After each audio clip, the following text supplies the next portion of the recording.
ಕೆಲವೊಬ್ಬರು ಏನು ಮಾಡ್ತಾರೆ, ತುಂಬ ಚೆನ್ನಾಗಿ ಮನೆ ಕಟ್ಟಿರ್ತಾರೆ, ಅದರಲ್ಲಿ ಅಡುಗೆ ಮನೆ ಎಲ್ಲ ಸಿಕ್ಕಾಪಟ್ಟೆ ದೊಡ್ಡದಾಗಿ ಮಾಡಿರ್ತಾರೆ. ಆಲ್ರೆಡಿ ಹೇಳ್ತಾ ಇದೆ, ತುಲಾರಾಶಿಗೆ ಅಧಿಪತಿ ಶುಕ್ರ ಆಗಿರ್ತಾರೆ. ಸೊ ತುಲಾರಾಶಿಯವ್ರಿಗೆ ಯಾವಾಗ ಅಡುಗೆ ಮನೆ ಅಂದಾಗ ಅಲ್ಲಿ ಶುಕ್ರನ ಒಂದು ಸ್ಥಾನ ಆಗಿರುತ್ತೆ. ಅಡುಗೆ ಮನೆ ಯಾವಾಗ ದೊಡ್ಡದಾಗಿರ್ತಾರೆ, ಅಲ್ಲಿ ಗಾಳಿ ಬೆಳಕು ಇರೋದಿಲ್ಲ. ತುಂಬ ದೊಡ್ಡ ಅಡುಗೆ ಮನೆ ಮಾಡಿದಾಗ ಆ ಮನೆಯ ಯಜಮಾನನಿಗೆ ಕಾಯಿಲೆ ಆಗಿರ್ಬೋದು, ಅಥವಾ ಲಾಸ್ ಆಗಿರ್ಬೋದು, ಅಥವಾ ಆ ಮನೆಯ ಯಜಮಾನನ ಕಳ್ಕೊಳ್ಳೋದಾಗಿರ್ಬೋದು, ಇದೆಲ್ಲವೂ ಆಗ್ತಾ ಇರುತ್ತೆ. ಮನೆಯಲ್ಲಿ ಕೋರ್ಟು ಕೇಸು ಜಗಳ ಪ್ರಾಬ್ಲಮ್ ಎಲ್ಲ ಸ್ಟಾರ್ಟ್ ಆಗ್ತಾ ಇರುತ್ತೆ. ಹಾಗಾಗಿ ಅಡುಗೆ ಮನೆಯನ್ನು ನೋಡಿ ನೀವು ವಾಸ್ತು ಅಕಸ್ಮಾತ್ ದೊಡ್ಡದಾಗಿದ್ದರೆ ಅದನ್ನು ನಮಗೆ ಫೋಟೋ ಮುಖಾಂತರನೋ ವಿಡಿಯೋ ಮುಖಾಂತರನೋ ಕಳಿಸಿದ್ರೆ ಅದಕ್ಕೆ ಹೇಗೆ ಬೇಕು, ಅದಕ್ಕೇನು ಸೊಲ್ಯೂಷನ್. ಯಾಕಂದರೆ ಕಟ್ಟಿರೋ ಮನೆ ಯಾರು ಹೊಡೆದಾಕೋಕ್ಕಾಗಲ್ಲ. ಸಾವಿರ ಅಲ್ಲ, ಲಕ್ಷಾಂತರ ರೂಪಾಯಿ, ಕೋಟ್ಯಾಂತರ ರೂಪಾಯಿ ಕೊಟ್ಟು ಈಗಿನ ಒಂದು ಜನ್ರೇಷನಲ್ಲಿ ಮನೆಗಳನ್ನ ಕಟ್ಕೊಂಡಿರ್ತೀರ. ಹಾಗಾಗಿ ಕಟ್ಟಿರೋ ಮನೆ ನಿಮ್ಮ ಒಡಿದಿರನೇ, ಅಂದರೆ ಯಾವುದೇ ಒಂದು ಇದು ಮಾಡ್ದಿರನೇ ಎಷ್ಟು ಬೇಕೋ ಅಷ್ಟು, ನಮ್ಗೆ ಎಷ್ಟು ಪ್ರಯತ್ನನೋ ಅಷ್ಟು ಪ್ರಯತ್ನದಲ್ಲಿ ನಿಮ್ಮ ಮನೆಯ ವಾಸ್ತುವನ್ನು ಕೂಡ ಮಾಡಿಕೊಡ್ತಾ ಹೋಗ್ತೇವೆ.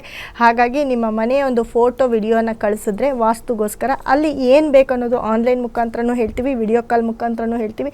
ಅದೇ ರೀತಿ ನಮ್ಮ ಸಂಸ್ಥೆಗೆ ಬಂದರೂ ಕೂಡ ಅಲ್ಲಿ ಏನು ಬೇಕು, ಮನೇಲಿ ಏನು ನಡೀತಿದೆ ಅನ್ನೋದು ಕೂಡ ಗೊತ್ತಾಗುತ್ತೆ. ನಿಮ್ಮ ಮನೆಯ ವಾಸ್ತು ಪರಿಹಾರ ಇದು. ಜೊತೆಗೆ ಅಡುಗೆ ಮನೆ ಹೇಳಿದೆ, ಶುಕ್ರ ವಾಸಿಸುವಂಥ ಸ್ಥಳ ಅದಾಗಿರೋದ್ರಿಂದ ತುಂಬ ಜನಕ್ಕೆ ಮನೆಯಲ್ಲಿ ತುಂಬ ಕಿರಿಕಿರಿ ಪ್ರಾಬ್ಲಮ್ ಆಗೋದೆ ಈ ಅಡುಗೆ ಮನೆಯಿಂದ. ಜೊತೆಗೆ ನೋಡಿ, ಈ ಅಡುಗೆ ಮನೆ ಪಕ್ಕದಲ್ಲಿ, ಯಾಕಂದರೆ ಕೆಲವರೆಲ್ಲ ಬಾಡಿಗೆ ಮನೇಲಿ ಇರ್ತಾರೆ, ಕೆಲವರು ಸ್ವಂತ ಮನೆ ಮಾಡ್ಕೊಂಡಿರ್ತಾರೆ. ಕೆಲವರು ಈ ಜಾಗದ ಅಭಾವದಿಂದ ಇಲ್ಲ ಬೇರೆ ಬೇರೆ ವಿಷಯಗಳಿಂದ ಏನು ಮಾಡ್ತಾರೆ, ಈ ಅಡುಗೆ ಮನೇಲಿ ಏನು ನಾವು ಪಾತ್ರೆಗಳನ್ನ ತೊಳಿತೀವಿ, ಸಿಂಕ್, ಪಾತ್ರೆ ತೊಳೆಯೋ ಜಾಗ ಆಗಿರ್ಬೋದು, ಅಲ್ಲಿ ಪ್ಲೇಟ್ಸು, ತಟ್ಟೆ, ಕೈ ತೊಳೆಯೋ ಜಾಗ ಆಗಿರ್ಬೋದು, ಇಂಥ ಜಾಗದಲ್ಲಿ ಅಟ್ಯಾಚ್ ಮಾಡಿ ದೇವ್ರ ಮನೆ ಕಟ್ಟಿರ್ತಾರೆ. ತುಂಬ ಮನೆಗಳಲ್ಲಿ ನಾನು ಇದನ್ನು ನೋಡ್ತಾನೂ ಇದ್ದೀನಿ. ಅದು ನಿಮ್ಮ ಸ್ವಂತ ಮನೆ ಆಗಿರ್ಬೋದು, ಬಾಡಿಗೆ ಮನೆ ಆಗಿರ್ಬೋದು.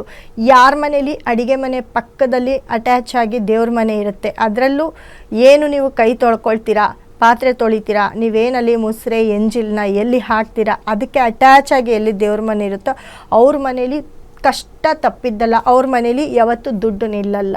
ಪ್ರಾಬ್ಲಮ್ ಮೇಲೆ ಪ್ರಾಬ್ಲಮ್ಮು. ಮನೆ ಹಿರಿಯರು ಇರ್ತಾರಲ್ಲ, ಅವ್ರಿಗೆ ಅತಿ ಹೆಚ್ಚು ಅನಾರೋಗ್ಯ. ಈ ಅನಾರೋಗ್ಯದಿಂದ ಅತಿ ಹೆಚ್ಚು ಹಾಸ್ಪಿಟಲ್ಗೆ ದುಡ್ಡು ಖರ್ಚು ಮಾಡಬೇಕಾಗುತ್ತೆ. ನೀವೇನೇ ಸಂಪಾದನೆ ಮಾಡಿದರೂ ಅದೆಲ್ಲವೂ ನೀರಲ್ಲಿ ಹೋಮ ಮಾಡ್ದಂಗೆ. ಅದೆಲ್ಲ ತೊಗೊಂಡೋಗಿ ನೀವು ಎಲ್ಲಿ ಕಟ್ಟಬೇಕು, ಮೆಡಿಕಲ್ ಸ್ಟೋರಲ್ಲಿ ಮತ್ತು ಹಾಸ್ಪಿಟ್ಲಲ್ಲಿ ಕಟ್ಟಬೇಕಾಗತ್ತೆ. ಸೊ ಇದಕ್ಕೆ ಪರಿಹಾರ ಕೂಡ ನಾವು ಕೊಡ್ತೀವಿ. ಅದನ್ನು ನಾನು ಇವಾಗ ಹೇಳಿದೆ, ನೀವು ವಿಡಿಯೋ ಮಾಡ್ಬೋದು, ಅಥವಾ ನಿಮ್ಮ ಮನೆಯ ವಾಸ್ತು ನೋಡಿಕೊಂಡು ಫೋಟೋ ಮಾಡಿ ವಿಡಿಯೋ ಮಾಡಿ ನಮಗೆ ಕಳಿಸ್ಬೋದು. ವಾಸ್ತು ಪ್ರೆಡಿಕ್ಷನ್ ಕೂಡ ತೊಗೊಳ್ಬೋದು. ಸೊ ಯಾರ ಮನೇಲಿ ಇವಾಗ ನೋಡ್ಕೊಳ್ಳಿ, ನಿಮ್ಮ ಮನೇಲಿ ನೀವು ನೋಡ್ಕೊಳ್ಳಿ, ಅಡುಗೆ ಮನೆ ಪಕ್ಕದಲ್ಲಿ ದೇವ್ರ ಮನೆ, ಅಡುಗೆ ಮನೆ ಪಕ್ಕ ದೇವ್ರ ಮನೆ ಎಲ್ಲಿ ಇರುತ್ತೋ ಎಲ್ಲಿ ಒಂದೇ ಗೋಡೆಯಲ್ಲಿ ದೇವ್ರ ಮನೆ. ಯಾಕಂದರೆ ಈಗೆಲ್ಲ ಅಪಾರ್ಟ್ಮೆಂಟ್ಸ್ ಕಟ್ತಾರೆ, ಅಪಾರ್ಟ್ಮೆಂಟ್ಸ್ಗಳಲ್ಲೆಲ್ಲ ಯಾವುದೇ ಶೇಪ್ಸ್ ಇರೋದಿಲ್ಲ, ಯಾವುದೇ ವಾಸ್ತು ಇರೋದಿಲ್ಲ, ಕವರ್ ಮಾಡಕ್ಕೆ ಟ್ರೈ ಮಾಡ್ತಾರೆ. ಹೌದು. ಯಾಕಂದರೆ ಇವಾಗ ಒಂದು ಅಪಾರ್ಟ್ಮೆಂಟ್ಸಲ್ಲಿ ಒಂದು 5 ಮನೆ ಬರಬೇಕು ಅಂದರೆ 5 ಮನೆ ಯಾವುದೋ ಒಂದು ಮೂಲೆ ಏನಿರಬೇಕು ಮನೆಯಲ್ಲಿ, ಮುಖ್ಯವಾಗಿ ಒಂದು ಅಡುಗೆ ಮನೆ ಇರಬೇಕು, ಒಂದು ದೇವ್ರ ಮನೆ ಇರಬೇಕು, 2 ಬಚ್ಚಲ ಮನೆ ಇರಬೇಕು, 2 ಬೆಡ್ರೂಮ್ ಇರಬೇಕು, ಒಂದು ಲಿವಿಂಗಲ್ಲಿ ಒಂದು ಬಾಲ್ಕನಿ ಕೂಡ ಅದರಲ್ಲೇ ಬಂದ್ಬಿಡಬೇಕು. ಈ ರೀತಿ ಆಗಿ ಅಪಾರ್ಟ್ಮೆಂಟ್ಸ್ನ ಕಟ್ತಿದ್ದಾರೆ. ಯಾರೆಲ್ಲ ಅಪಾರ್ಟ್ಮೆಂಟ್ಸಲ್ಲಿ ಇದ್ದೀರಿ, ಹೋಗ್ತೀರಿ, ಅವರು ಸ್ವಲ್ಪ ನಿಮ್ಮ ಮನೆಯನ್ನು ನೋಡ್ಕೊಳ್ಳಿ, ವಾಸ್ತು ನೋಡ್ಕೊಳ್ಳಿ.